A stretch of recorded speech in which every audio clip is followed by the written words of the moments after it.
নমস্কাৰ বন্ধু বান্ধৱীসকল, Deepika kitchen and ব্লগছৰ আন এটি ৰেচিপি ভিডিঅ'লৈকে আপোনালোক আটাইকে আদৰণি জনালোঁ।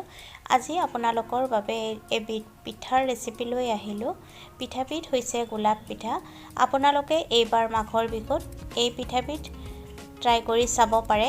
যদি ভিডিঅ'টো চাই আপোনালোকৰ ভাল লাগিছে তেন্তে ভিডিঅ'টোত লাইক, কমেণ্ট, শ্বেয়াৰ আৰু চেনেলটো ছাবস্ক্ৰাইব কৰি কাষত থকা বেল আইকনটো প্ৰেছ কৰি অন কৰি ৰাখিবলৈ একেবাৰে নাপাহৰিব। আৰু ভিডিঅ'টো যদি আপোনালোকৰ ভাল লাগিছে তেন্তে ভিডিঅ'টো আপোনালোকৰ বন্ধু বান্ধৱীৰ সৈতে শ্বেয়াৰ কৰি দিব। তেন্তে আহকচোন ৰেচিপিটোৰ মাজলৈ যাওঁ।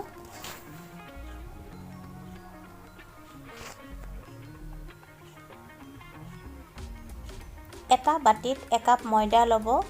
সোৱাদ অনুসৰি নিমখ আৰু ৰিফাইন তেল 2 চামুচ দি ভালকৈ মিহলাই ল'ব। তাত অলপমান ৰঙা ফুড কালাৰ ব্যৱহাৰ কৰা হৈছে। ফুড কালাৰ দিয়াটো অপচনেল, আপোনালোকে নিদিলেও কোনো কথা নাই। এতিয়া কুহুমীয়া গৰম পানী অলপকৈ দি ভালকৈ ময়দাখিনি মঠি ল'ব লাগিব।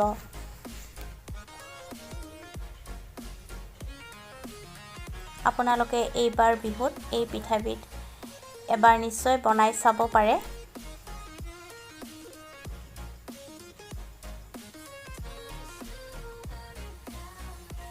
ভালকৈ মঠি লোৱা হ'লে ময়দাখিনি 4টা ভাগত ভগাই ল'ব।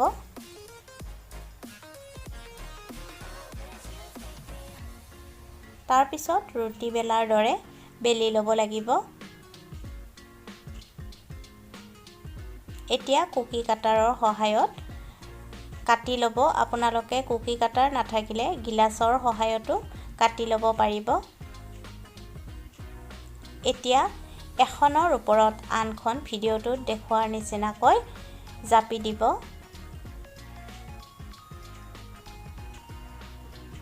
তাৰপিছত ৰোল বনাই ল'ব লাগিব।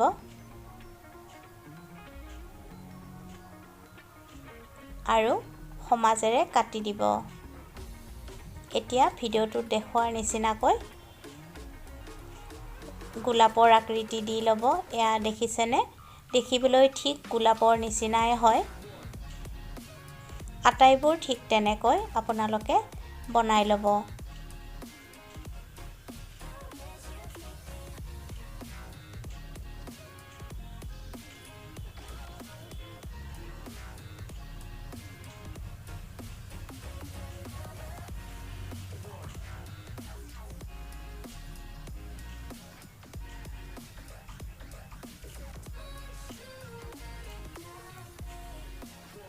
বনাবলৈ একেবাৰে সহজ।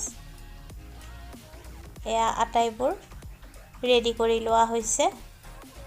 এতিয়া চচপেন এটাত একাপ চেনি আৰু একাপ পানী দি 2টা ইলাচি দি দিব আৰু চেনিৰ চিৰাপ বনাই ল'ব লাগিব। কেৰাহী এটা গৰম হ'বলৈ দি তাত ৰিফাইন তেল দি দিব আৰু তেলখিনি ভালকৈ গৰম হ'লে পিঠাবোৰ ভালকৈ ভাজি ল'ব।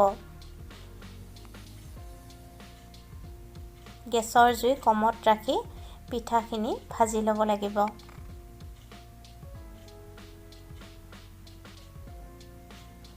ভজা হ'লে লগে লগে চেনিৰ চিৰাপত দি দিব আৰু 10 মিনিটমান চেনিৰ চিৰাপত উতলাব লাগিব।